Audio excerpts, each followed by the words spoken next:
Also, another thing also is that when we were upgrading the DeLorean, see, originally, like I say, we were building it with metal, and we were doing the stainless steel as an option, and I was going through all this stuff, as basically inventor of engines, inventor of cars, and owner of Renault Manufacturing, and the creator or further, inventor of jet engines and tanks and all kinds of things, and even somewhat nuclear bombs.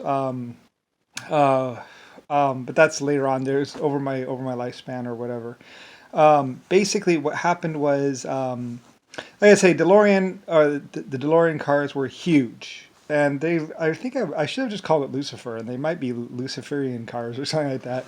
But basically, the cars were huge, really huge. I mean, they're hailed as the first sports car, the first supercar, or whatever, because there might have even been a turbocharger option for the V6, basically.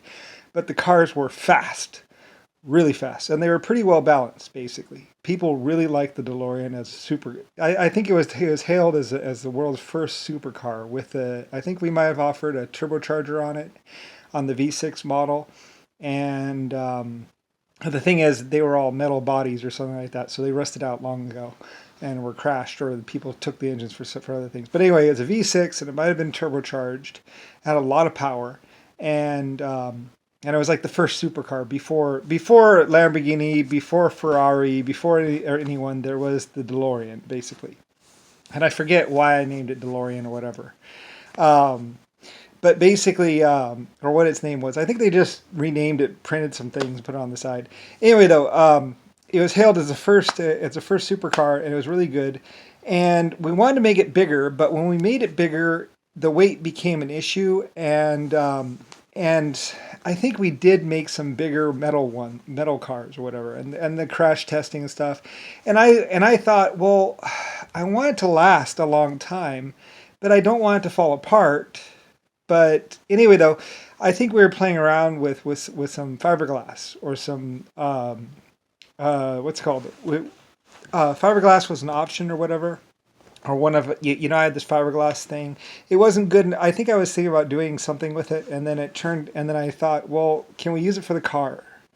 And I think they were messing around trying to create a body out of this fiberglass resin stuff. I forget why we had it. There was some project I was doing, and it didn't really work out for that. But then, and we had spent a lot of money, and I think we started to try and do it for the car body, but I had to go through crash test procedures and all that, and I think it wasn't doing too well with the crash testing.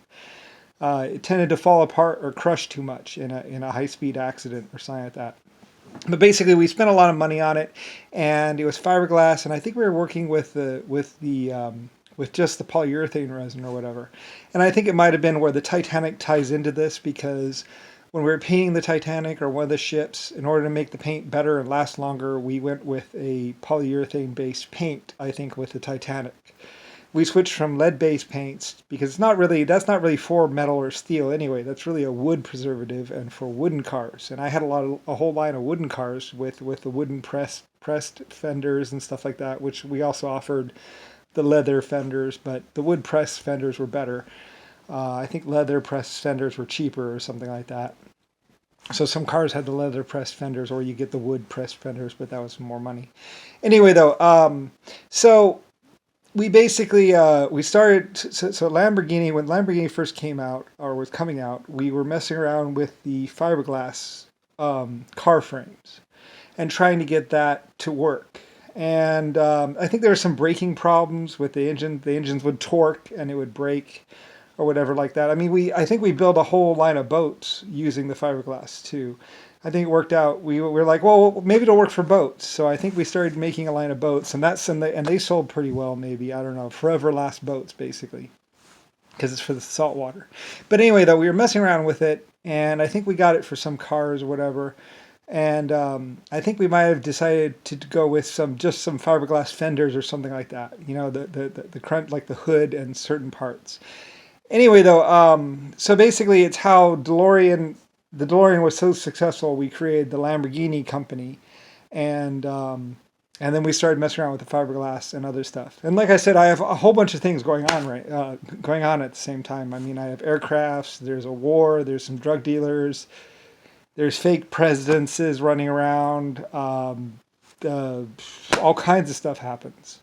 So, but anyway, though, but basically, I'm a huge seller. Everyone loves DeLorean, and everyone loved the Lamborghini. Um, or the other sports cars. We did a couple lines of sports cars, like Ferrari did some stuff, and we did some of them, and they were really huge sellers and everything else like that. But DeLorean was really the first. I mean, DeLorean's so old that that all the other metal body cars were scrapped or crushed up. The ones with the V6s. So anyway, but yeah. But I mean, it's me, and it's and Renault is really my motor company, and my wonderful team, which like I said, my team has gone. We've gone through wars. We've gone through bad times. We've gone through problems, and I mean, like I always did say, you can't hurt my team. Like my team is my team. I don't work with anyone else other than my team. I won't work with anyone else. It's got to be German, and Europe and England, and Ireland, and some Chinese, I mean, and Russians too. I mean, those are my people, and Mexico, I guess. Later on, it was Mexico too, but I mean, my people are my people, and we're like a hodgepodge of different people. Some Chinese, some Russian, some English, some Germans. All working together. I mean, we've been working together for like a very, very long time. We've been through thick and thin, and like my decisions have made us rich and done really well. And we made it through wars and death and even kidnappings and everything else. And I wouldn't work with anybody else. I mean, they tried to give me some new team or someone else. I was like, no, I won't.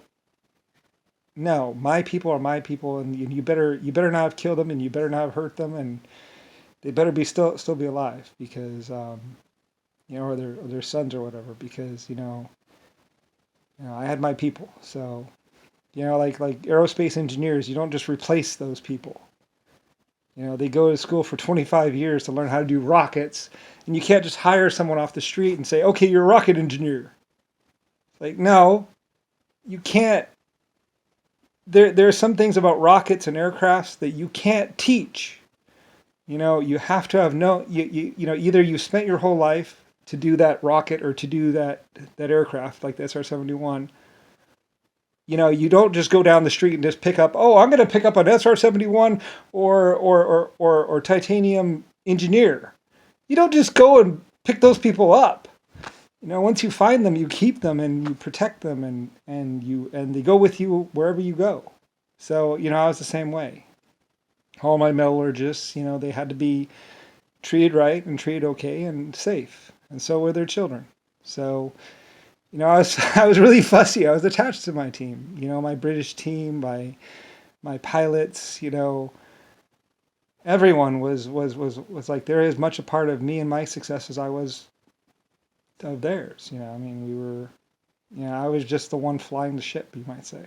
So anyway, though, but DeLorean was the first Lamborghini, and we built some really amazing stuff, and we also did some nuclear power and hydropower and all kinds of stuff. I mean, eventually we branched out into real world things like hydro dams and nuclear things, and things that we weren't experienced with, but we could hire on and get more people and get people educated and trained, and we started changing things. We were pioneers, you might say. So but people love the DeLorean, and people love my aircraft, and they love my air travel, and they love my vacations, and they love my movies, and everything seemed to work pretty well, really well. So, and out of it, I guess I'm the richest person in the world and in the galaxy or the universe, basically.